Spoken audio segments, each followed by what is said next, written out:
Hi, everyone. Welcome to Wildlife World Photographers. I'm your moderator, Yetmir Troshani from Albania. And today I'm truly honored to introduce Scott Sternbach from the United States. We posted Scott's impressive bio on our Facebook group a few days ago, but allow me to briefly go over it again today. Scott's passion for photography ignited in childhood, blessed by his great-grandfather and grandfather, who, by the way, were both avid photographers, led him to study with renowned masters such as Arnold Gasson and Lisette Model. His acclaimed work featured in prominent top publications such as New York Times and many alike platforms, as well as over 60 CD and record jackets. Besides being exhibited globally, Scott has traveled far, documenting remote locations from Mexico to Antarctic, earning him the prestigious National Science Foundation Antarctic Artists and Writers Grant.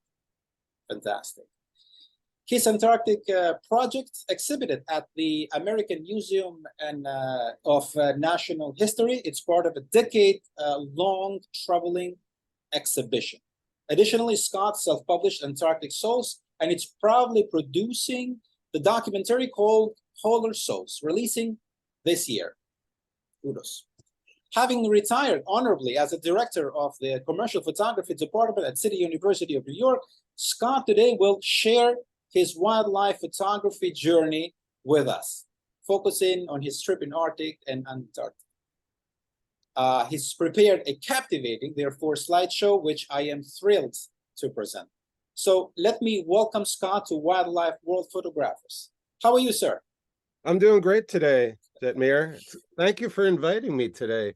I'm just early into my retirement from teaching at LaGuardia and directing the photo program. That's right. And I was a little worried that I might, just not be active after I retired. But here I am talking to you and, spreading the word about my photographs. And thank you again. It's fantastic. You made a difference at LaGuardia Community College. Every person you meet, you essentially bless it. Scott is one of the people, by the way, who inspired me to get more involved with photography. Always. So. Thank you, sir, and I appreciate it. So without further ado, perhaps I can share the presentation you put together, and then we'll go slide by slide. All right? Yeah, let's look at some photographs and talk a little bit about the photographs today. And then you can ask any questions you want about them and ask as we go. Sounds wonderful. Yeah, that's it. Okay. So go ahead and throw that photograph up there. Okay, so here we have this wonderful picture to start with. We have you somewhere up there ready to photograph. Yeah, so I'll tell you a little bit about this. So, I figured in this group of wildlife photographers, very few of you probably use a camera like I commonly use my Wisner 810. So I figured I'd throw that up there because, I do lots of different types of photography right these days, because I've been a photographer since the late 1970s, professional working out in New York City. And but these days I'm really an essayist, a documentary photographer, and I use this camera to take landscape photography and a lot of portraits. And this photograph you're seeing, I'm at a place called the Third Tower in the Arctic National Wildlife Refuge in northeastern Alaska. It's about almost 400 miles north of the Arctic Circle.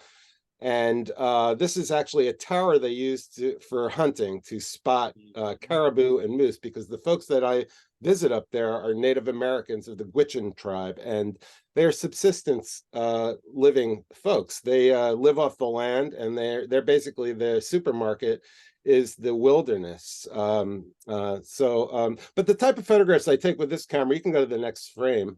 Sure. You go ahead.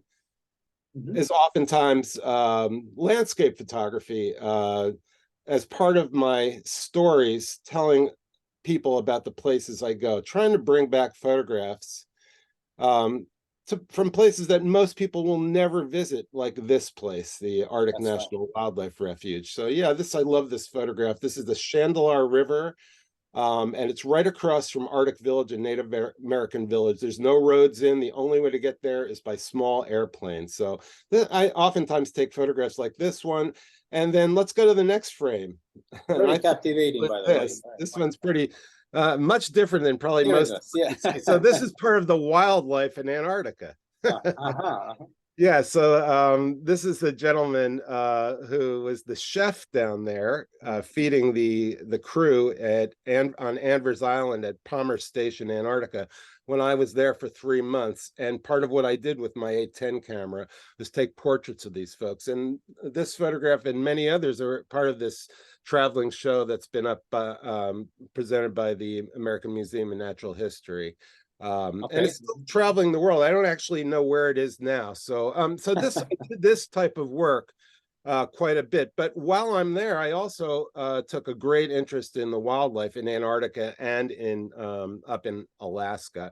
And I photographed many other places, but I figured today let's just talk about these two very, very unique places. Go to the next frame, man. Yep.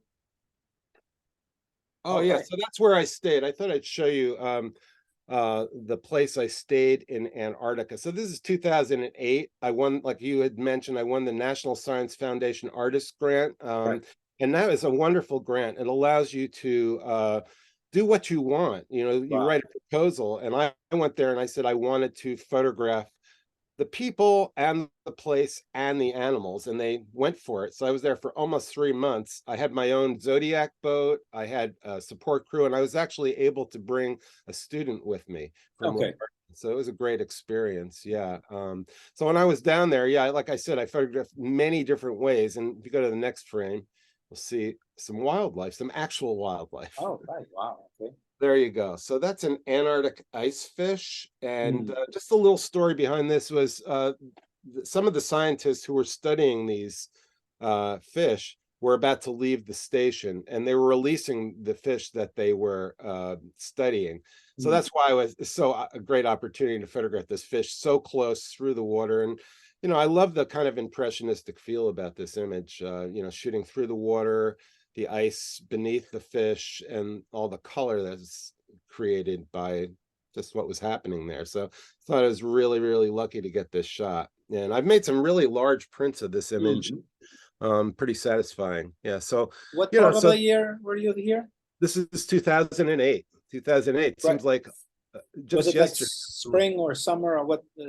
Also, it was winter Oh, okay. here and summer in Antarctica. Uh-huh. Okay, interesting. That's Yeah, so you know, this time of year summer. on in the archipelagos of Antarctica, which is where I was, those little islands, the weather's kind of like a bad New York City winter, you know, maybe Mm. in the teens or single digits, a lot of snow. And then, you know, sometime like during the solstice when, you know, there's just light all the time, a lot of the snow would be melting and you could actually go outside in, you know, a medium jacket. So it's a good time to go there and photograph. And like I Very said, cool. I had a Zodiac boat. I was able to go to, there's a whole number of islands there to explore. Go ahead, go to the next frame. Yep. All right. Mhm. Yeah, so here we are. That's Amaro Campos. He was one of my top students in the photography program at LaGuardia at the time. Mhm. And I had a little competition to see which student would get to go with me as my assistant on this trip. And he was the one who actually won that. And there's Paul Cuellar. He was like one of the techs on the station. And oftentimes we'd go out and camp overnight so that we can get the great light, you know, just choose what time we wanted to photograph, and just be away from the station, listen to the sounds of the seals at night. It was really an amazing Mm. experience to be camping in Antarctica. And that was one of the advantages of having this grant, because you can't really go to this place and have the freedom I had without winning the grant. You can visit it as a tourist, Right. but you cannot spend the time I spend and have the support. So I was so fortunate to be able to do that, man. Yeah. Fantastic. Let's go look at the next frame.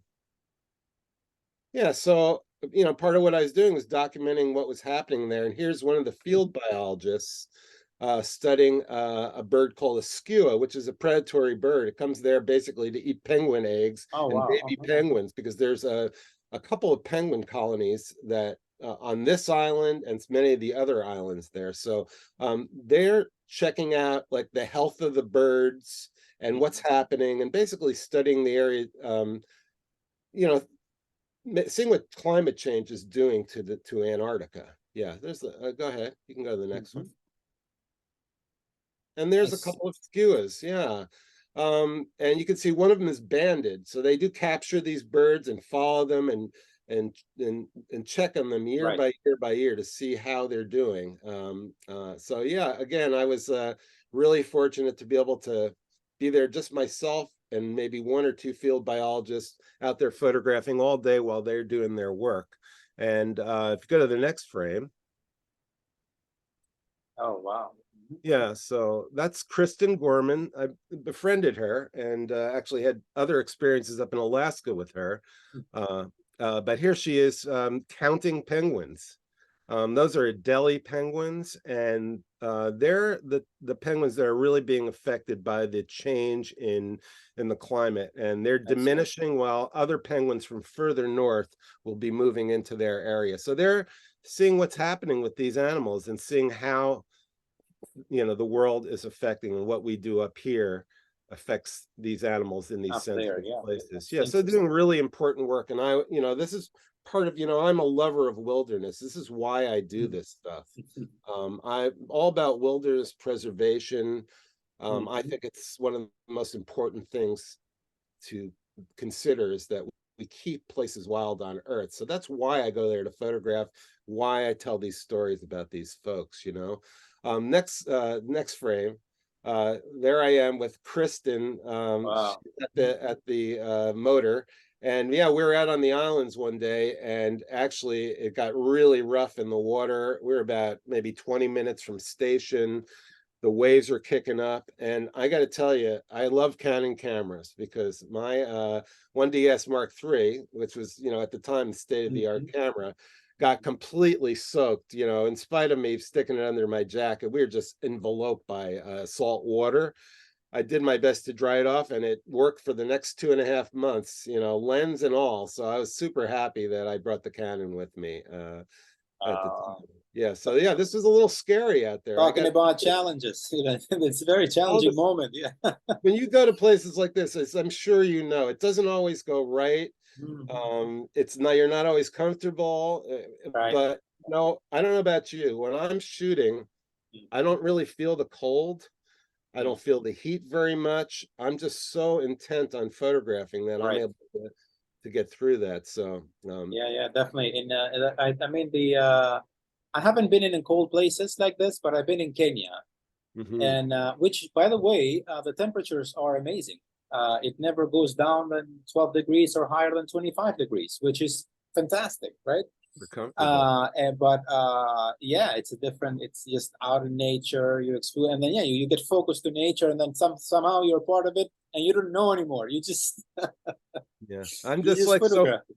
I'm so focused on the photography that Yeah, everything else is like secondary. So that's that's very helpful in a place that's as cold and wet sure. as, Yeah, as sure. this. But it would definitely worth it. Okay, let's go to the next one.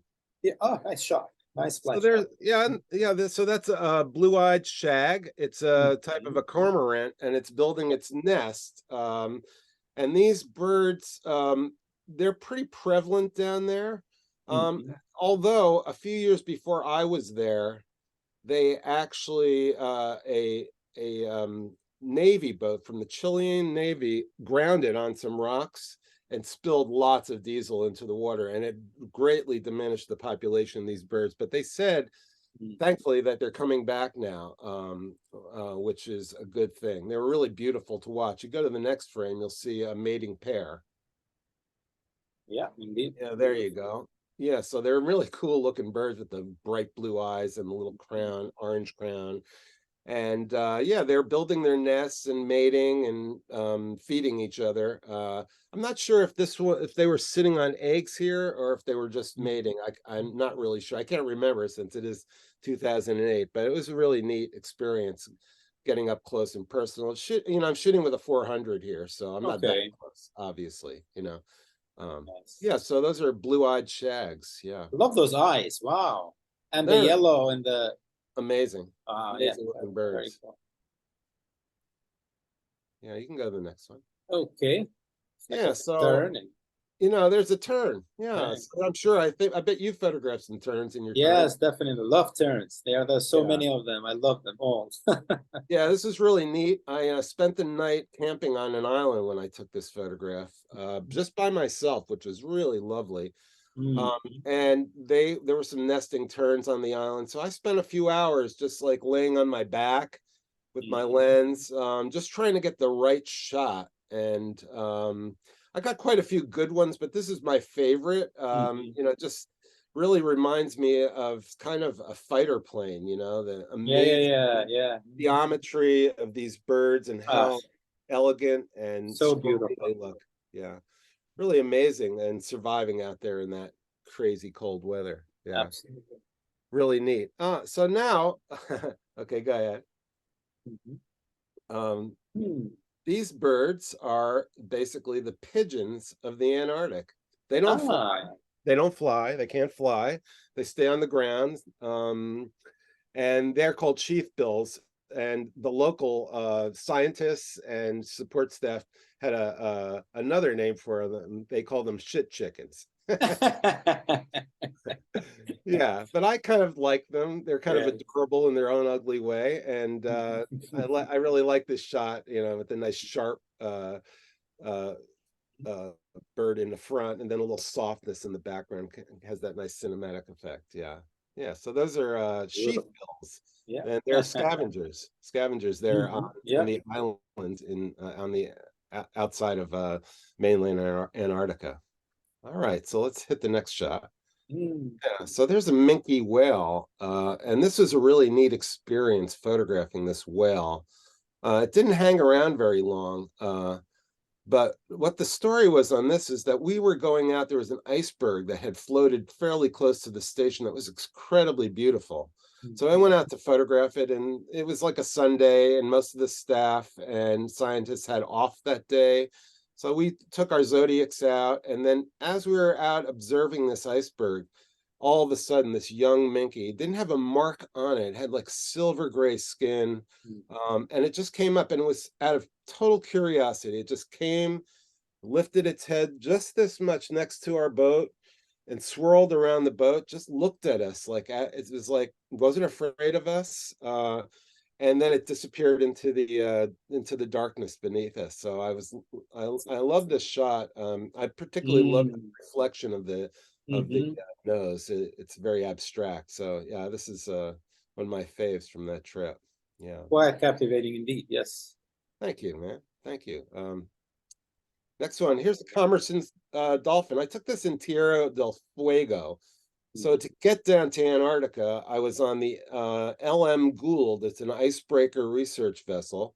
And on our way through Tierra del Fuego in Argentina and Chile, on the way down, these dolphins basically accompanying us. I guess Oh. they like the draft of the boats and such. So yeah, I like this one as well. The reflection works out real nice, and was able to catch it as it just leaped out of the water. And as you know, photographing wildlife, they don't hang around long. You got to be prepared, Mm.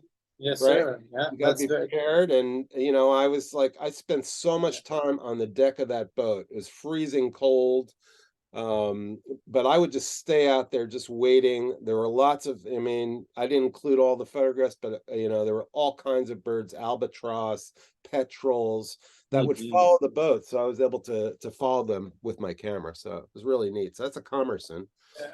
What's unique about this presentation, which I love, is the photographic subjects are something that we're not necessarily familiar with, and in our groups, folks do not post them. So this is adding a lot to seeing subjects like this, sweet, wonderful species. Yeah, So cool. thank you, Yeah, appreciate that. that's what I thought, that Yeah, you don't usually get to see. Like, here's a leopard seal, for instance, and yeah. I So. have some close-up shots of this leopard seal, but this was always my favorite one.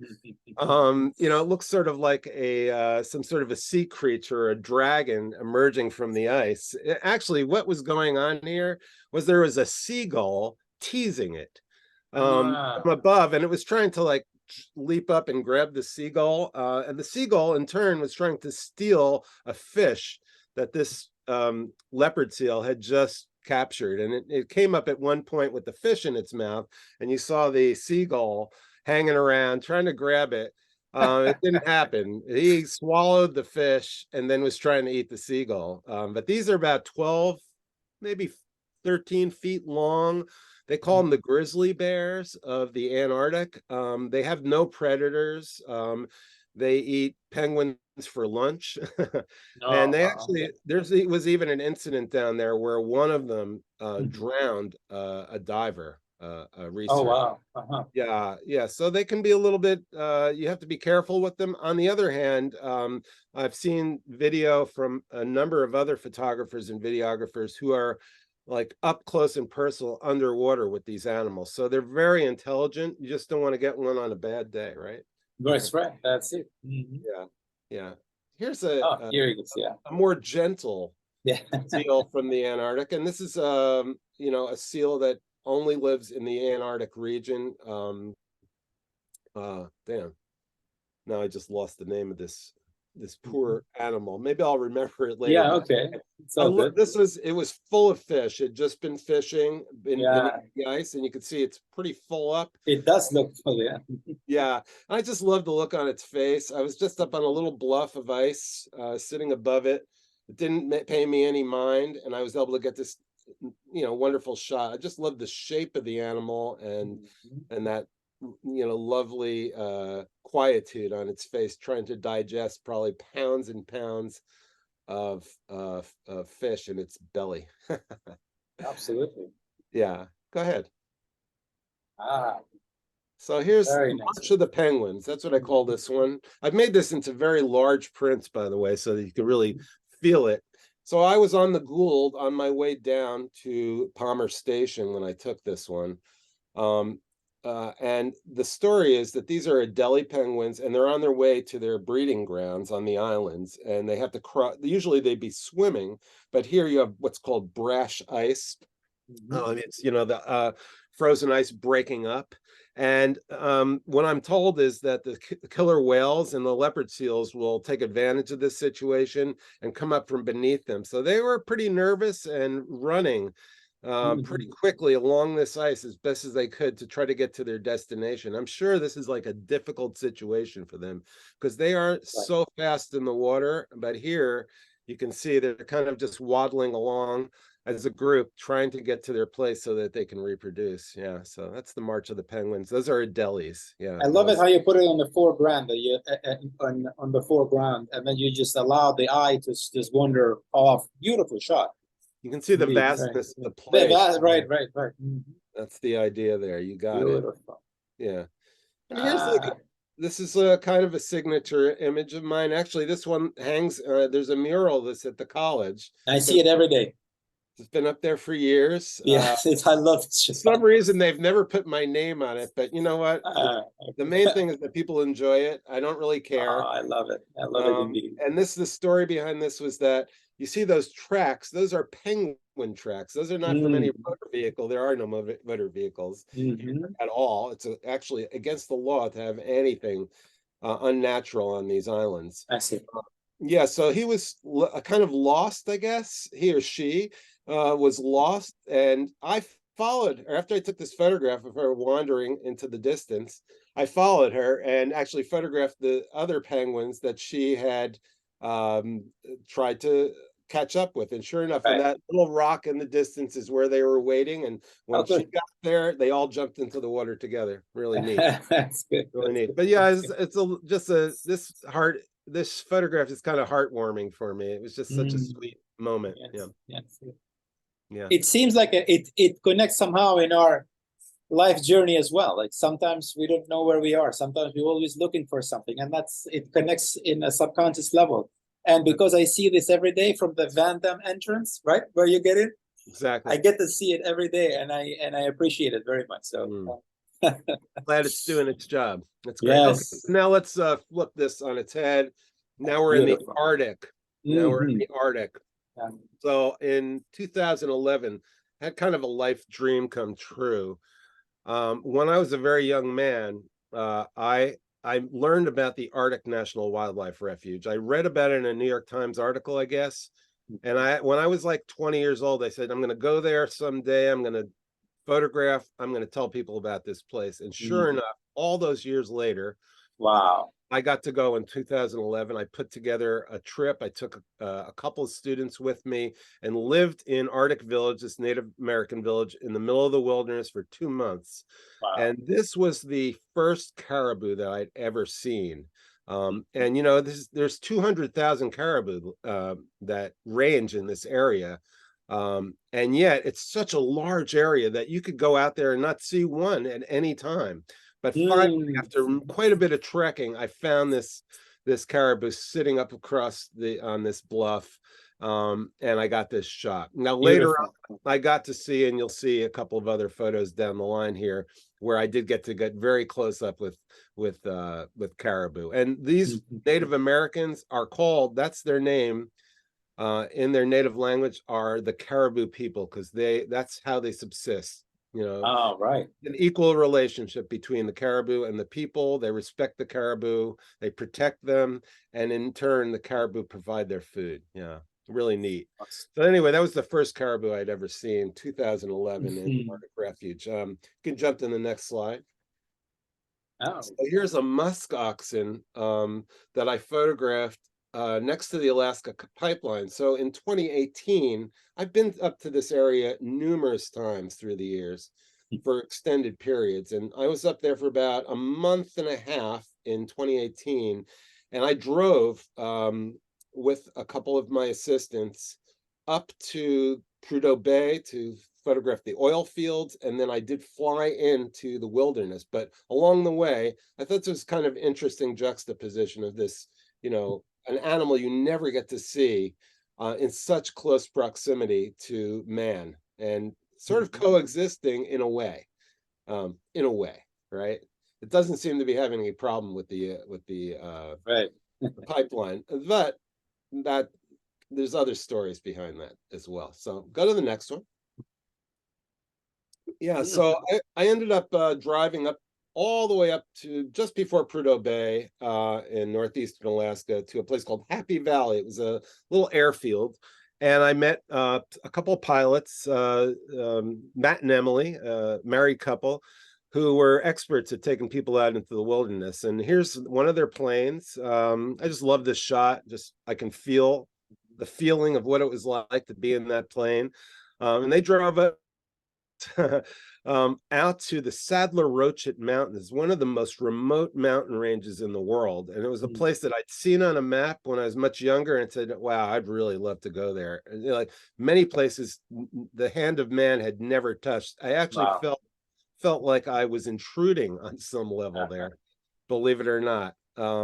So anyway, this is the type of plane we'd fly in with to get there. You can go to the next one.